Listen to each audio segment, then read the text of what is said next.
שהתורה מונעת החיות הטמאות לגמרי. יש גמל, הזכרנו את הגמל של העמלק קודם, יש גמל ויש שפן ויש ענבת, שכולם מעלה גירה, לא מפריסי פרסה.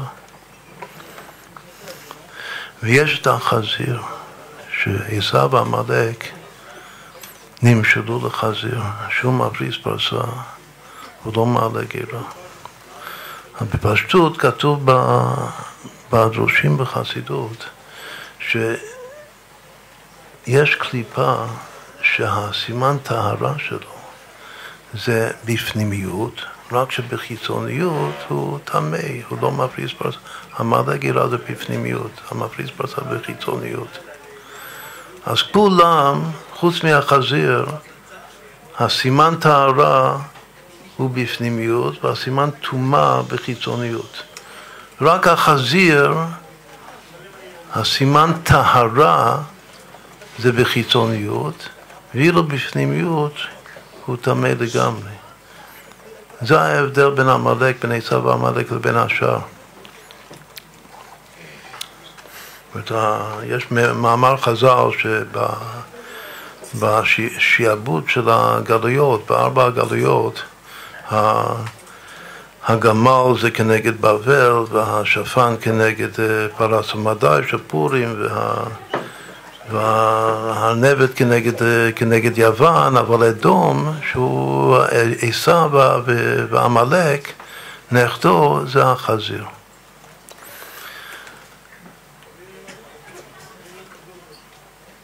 כתוב שמכולם העמים, חוץ מעמלק, שיבוא מלך המשיח תכף מיד ממש, ויגאלנו מקבלים תשורה ושי מכל האומות, רק מעמלק לא מקבלים.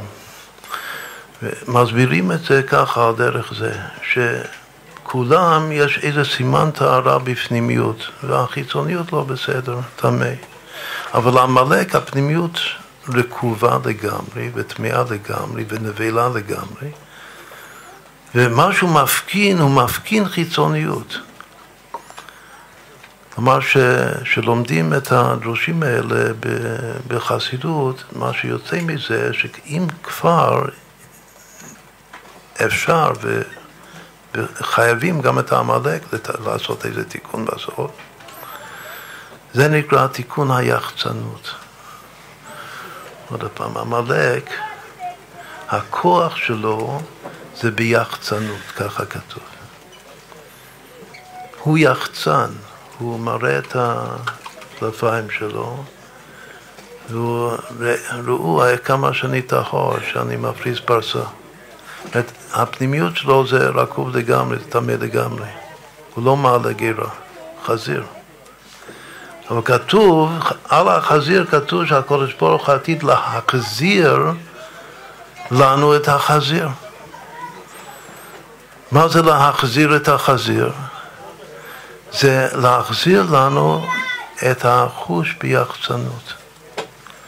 זה להחזיר את החזיר. בגלל שעם ישראל, כידוע, היכולת דוברות שלו יחצנות הוא מאוד חדש. וככל ששייכים יותר לקדושה, היחצנות עוד יותר חדשה, עוד יותר גרועה. בגלל שככל שיותר קשורים לקדושה, פחות אוכלים חזיר. ולכן הכוח היחצנות זה אין. אבל הקדוש ברוך הוא עתיד להחזיר את החזיר, כלומר לתת לעם ישראל גם כן חוש ביחצנות.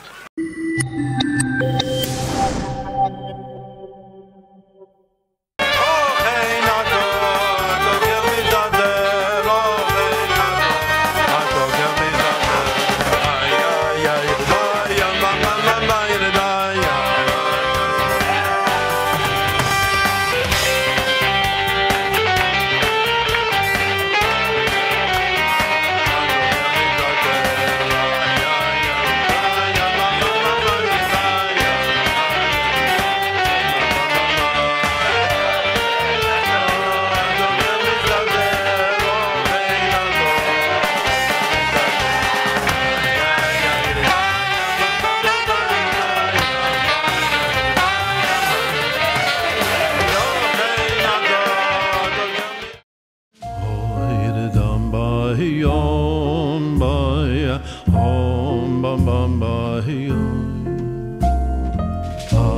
yidam ba yom ba yom bam bam ba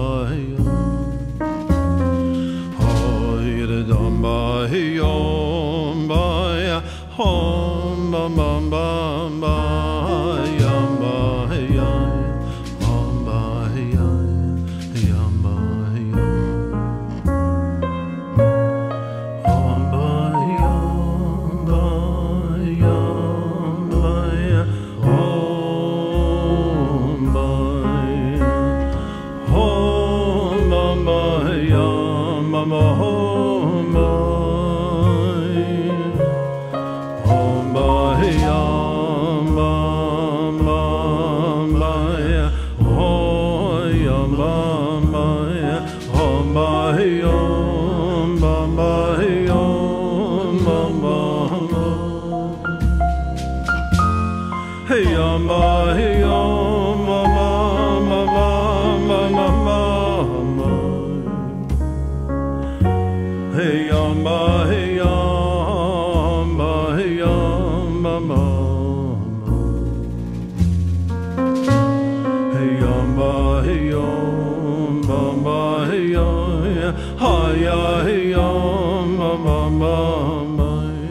כתוב שהכוח שיש לעמלק, מה שאין לאף עם אחר, זה בגלל האבא והאמא שלו. קודם הזכרנו את האבא שלו, אליפז, שבספר איוב הוא אליפז התימני, הרע הראשון של איוב. בתורה הוא רק אליפז, בלי הכינוי התימני. מי האמא שלו? קוראים לה תמנה, ותמנה הייתה פילגש של אליפז. מה הסיפור של תמנה? כתוב שתמנה רצתה להידבק בעם ישראל. היא באה לעבוד העולם, וביקשה שיקרבו אותה ושיגיירו אותה, וסרבו. היא באה ליעקב אבינו, ביקשה להינשא לו, שיקרב אותה. אז הייתה להידבק בזרע אברהם, ויעקב סירב לקבל אותה. ואז היא אמרה שאם אני לא זוכה להיות יהודייה, שיקרבו אותי, אז לפחות כדי להידבק משהו, אפס פוס, משהו בזרע אברהם, אז אני אלך ותהיה הייתה בת חולי הארץ, בת מלכות. אני אלך ואני אעשה פילגש לאליפז, שהוא מזרע אברהם אבינו. וכך אבא. ממנה דווקא יצא אבי אבות השונאים של עם ישראל, האויב המושבע של עם ישראל, שזה עמלק. כתוב במדרש בתלמוד אליהו, הוא מביא שעמלק פעם אחת בא לאבא שלו, אליפז, והוא שאל את אבא שלו, מי יירש את העולם הבא? כך הוא שאל את אבא שלו. ואליפז אמר לו לעמלק הקטן, הוא אמר שתדע לך שיש עם ישראל בעולם, ובסוף עם ישראל ירשו גם את העולם הזה וגם את העולם הבא. ולכן, אם אתה רוצה משהו לזכות, אז תלך ותחפור בורות, ותסלול כבישים, ותעבוד נאמנה כתף פה לעם ישראל, ואז תזכה משהו בגדולה, מה שעם ישראל עתידים לרשת גם את העולם הזה וגם את העולם הבא. ככה אליפז אומר לעמלק. אבל עמלק, במקום שהוא יקבל את דברי אביו ויכבד את דברי אביו ויקיים את המצווה שבעצם עשיו הרשע, אבי אליפז, קיים את זה, שזה כיבוד הורים, אז עמלק עשה בדיוק ההפך, זה רק קומם אותו, זה הרגיז אותו מה שהוא שמע מאבא שלו, ומאותו רגע והלאה הוא החליט שהוא הולך לבטל את זה, שבכל מחיר, בכל כוח שבעולם, הוא מסנגד לעם ישראל, שלא היה ולא יהיה זה שעם ישראל, מה עם ישראל לוקחים את כל הקופה, ויורשים את כל העולמות, את כל העולם הזה, העולם הבא. לא מוכן לקבל את זה בשום פנים ואופן. מה יכול להיות בכל אופן התיקון שלהם? או שהם באים ומשלימים, כשפותחים את הרמב"ם, אז כתוב שכל העמים, כולל עמלק, יכולים להשלים. שהעם ישראל בא, נכנס לארץ ישראל לעשות מלחמה, אז גם הזין המאמין שיש מצווה להחרים אותם, לא תחיה כל נשמה, אבל אם הם באים ומשלימים, מקבלים אותם. מה זה להשלים? שמקבלים עליהם מס ועבדות. עוד פעם, שהם נעשים, מקבלים גם שם, את הרמב"ם כותב, גם שם מצוות וגם מס, משלמים מס לעם ישראל וגם עבדות. כלומר שנכנעים לגמרי לעם ישראל. זה נקרא להשלים. לא מתגייר, זה לא נקרא להתגייר. זה מקרא הטוב זה להיות גר תושב. אז הרמב"ם כותב, שם הוא כותב בפירוש שגם עמלק יכול להשלים בתור עם, ואז מקבלים אותם. אבל יש מקום אחר שכתוב שגם יחידים, להשלים זה בדרך העם, שהעם כולו בא והוא נכנע, מרים דגל לבן, מרים ידיים ונכנע לעם ישראל, מקבלים אותם עם משלימים. אבל יש משהו אחר שזה להתגייר. אמרנו שיש תשובה של אבני נזר. והתשובה שם הוא אומר שיש צד.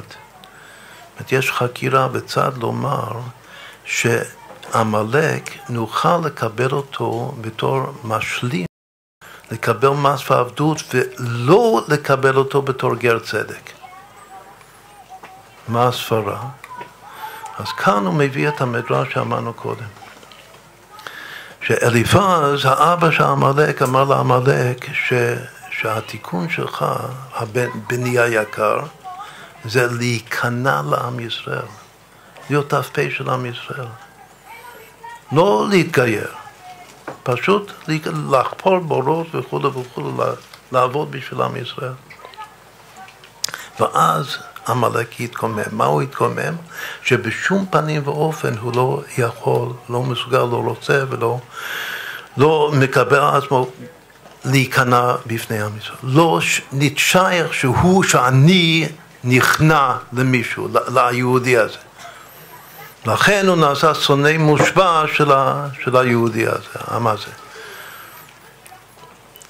אומר אבני נזר, שגר צדק שמתגייר הוא נעשה כאזרח הארץ. הוא נעשה שווה, זה לא תיקון בשביל עמלק.